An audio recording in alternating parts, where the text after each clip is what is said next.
ये परमात्मा की लिस्ट में जिनका नाम है उन भक्तों के लक्षण वर्णन किए गए हैं।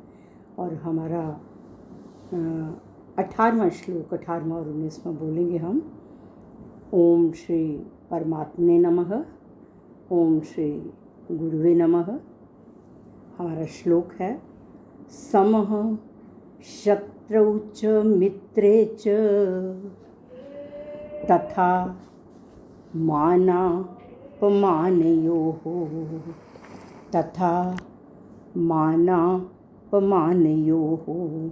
ये शब्द जो है मानापमानयोः, मान प्लस अपमान यह, ये शब्द है। लेकिन इसको हमने मान अपमान नहीं बोलना, इकट्ठा बोलने में माना कौमा पमान यो हो। समः शत्रौ च मित्रे च, समः शत्रौ च मित्रे च तथा मानापमान यो हो। दो बिंदियाँ पीछे यो हो। आगे है शीतोष्ण। अब बहुत से बोलेंगे इसको शीतोषण।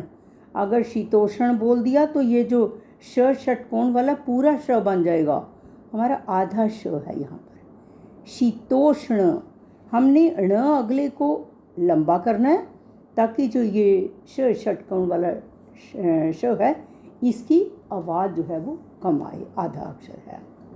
शीतोष्ण कौमा सुख दुखेषु, शीतोष्ण सुख दुखेषु। चौथा पार्ट समः संग विवर्जितः, समः संग विवर्जितः। एक बार फिर बोलती हूँ। समः शत्रौ च मित्रे च तथा मानापमानयोः, समः शत्रौ च मित्रे च तथा मानापमानयोः। शीतोष्ण सुख दुखेषु, शीतोष्ण सुख दुखेषु। समः संग विवर्जितः, समः संग विवर्जितः। मैं अगला भी साथ ही इसको श्लोक को पढ़ देती हूँ ताकि इकट्ठा फिर मैं बोलूँ इनका। तुल्य निंदा कौमा स्तुतिर, ती पे कौमा लगाओगे और इसके साथ र जो हमारा मौनी के ऊपर लिखा हुआ र, स्तुतिर शब्द आएगा। तुल्य निंदा स्तुतिर्मौनी, तुल्य निंदा स्तुतिर्मौनी। संतुष्टो येन केनचित्, केनचित् त को जल्दी बोलेंगे, त हलंत है, आधा त है। संतुष्टो येन केनचित्, तुल्य निंदा स्तुतिर्मौनी, तुल्य निंदा स्तुतिर्मौनी। संतुष्टो येन केनचित्। अनिकेतः, अनिकेतः स्थिरमतिर्। अब स्थिरमति यहाँ तक थर्ड पार्ट है। जो भ के ऊपर र है मति के साथ बोला जाएगा, मतिर। अनिकेतः स्थिरमतिर्। भक्तिमान में, ये भक्ति से चौथा भाग शुरू होगा। भक्तिमान में प्रियो नरः, भक्तिमान में प्रियो नरः। एक बार फिर बोलती हूँ इस श्लोक को।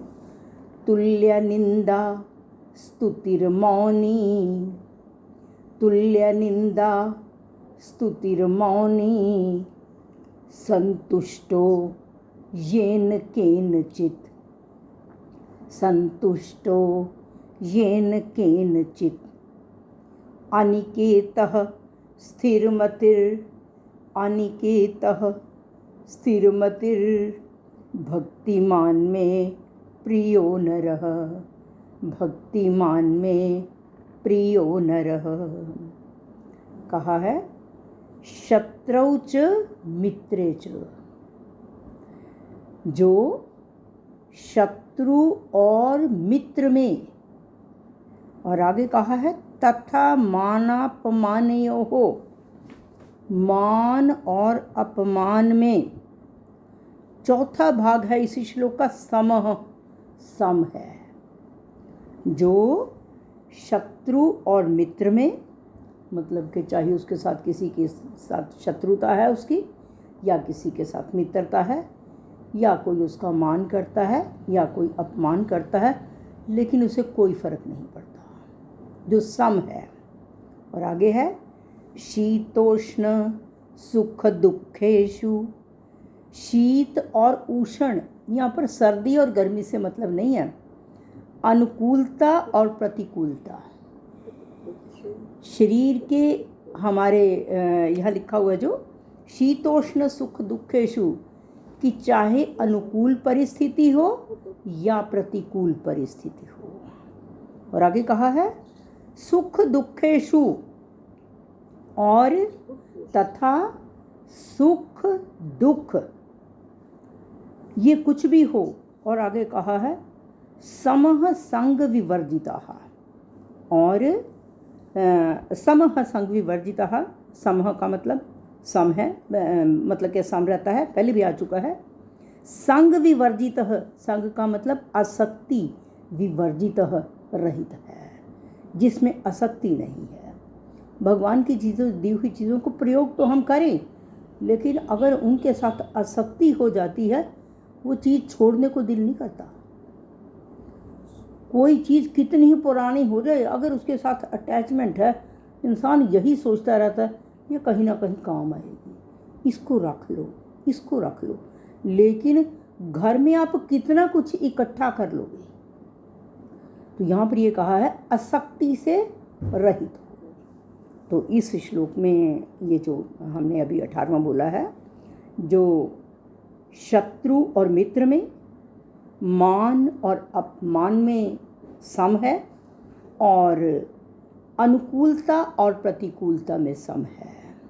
अनुकूल परिस्थिति आ जाए, ये शीतोष्ण कहा है, अनुकूल शीत और उष्ण, अनुकूल परिस्थिति आ जाए या प्रतिकूल परिस्थिति आ जाए, सुख हो या दुख हो, वो सम है। और आगे कहा है संग विवर्जितः, और आसक्ति से रहित है। और नेक्स्ट है तुल्य निंदा। तुल्य का मतलब सम, निंदा स्तुतिर, चाहे उसकी कोई निंदा करे चाहे उसकी कोई स्तुति करे, तुल्य, उसे कोई फर्क नहीं पड़ता। निंदा और स्तुति में सम है। और उसके बाद कहा है मौनी। मौनी का मतलब मौन नहीं, मौनी का मतलब मननशील। और आगे कहा है येन केनचित, संतुष्टो येन केनचित। येन केनचित, जिस किसी प्रकार से भी वह संतुष्ट रहता है। और आगे वर्ड है अनिकेतः, अपने रहने के स्थान, रहने के स्थान का मतलब घर में उसकी ममता नहीं है, वो आसक्ति से रहित है। और अगला है अब घर की आसक्ति अब कैसे है, जैसे कहीं जाना होता है तो इंसान सोचता है मैं यहाँ भी लॉक लगा दूँ, यहाँ भी ठीक है ये लॉक। आम जिन्होंने चोरी करने के लिए, उनके लिए ये लॉक क्या चीज़ है, लेकिन वो परमात्मा पर छोड़ के जाता है। लॉक लगाओ, सुरक्षा करो, चीज़ें इस प्रकार की घर में नहीं होनी चाहिए जो कॉस्टली है, ये गोल्ड वगैरह या कुछ है, कैश पहले से ही। बाहर जाकर आपके दिमाग में वो घर की आसक्ति ना हो, भाई पीछे से क्या हुआ होगा। ये चीज़ जो है, अगर जिसकी आसक्ति है उससे घर नहीं छूटता। तो कहा है अनिकेतः, जिसकी रहने के स्थान में जो ममता और आसक्ति से रहित है, वो परमात्मा पर छोड़ के जाता है। हम घर से बाहर निकलें तो हम श्लोक बोलते हैं, 9वें अध्याय का 22वां श्लोक है, अनन्याश्चिन्तयन्तो माम ये जनाः पर्युपासते तेषां नित्याभियुक्तानां योगक्षेमं वहाम्यहम्। कि जो अनन्य भाव से भगवान का चिंतन करते हैं, भगवान उनका योगक्षेम करते हैं। योगक्षेम का मतलब जो वस्तुएं उनके पास हैं उनकी रक्षा करते हैं, जो नहीं है वो उन्हें प्रोवाइड करते हैं।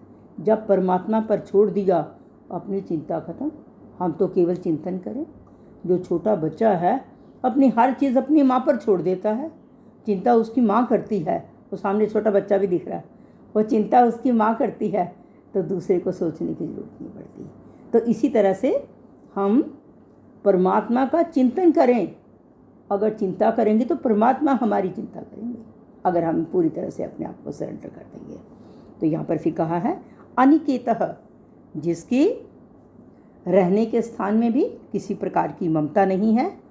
स्थिर मतिर, स्थिर बुद्धि वाला है। स्थिर बुद्धि वाला का मतलब उसकी बुद्धि एक निश्चय वाली है, बार बार फ्लक्चुएट नहीं होती। दूसरे अध्याय के 54वें श्लोक से लेके 72वें श्लोक तक सारे स्थित प्रज्ञा के लक्षण बताए गए हैं। स्थिर बुद्धि कैसे हो सकती है, स्थिर बुद्धि कौन है, ये बताया गया है।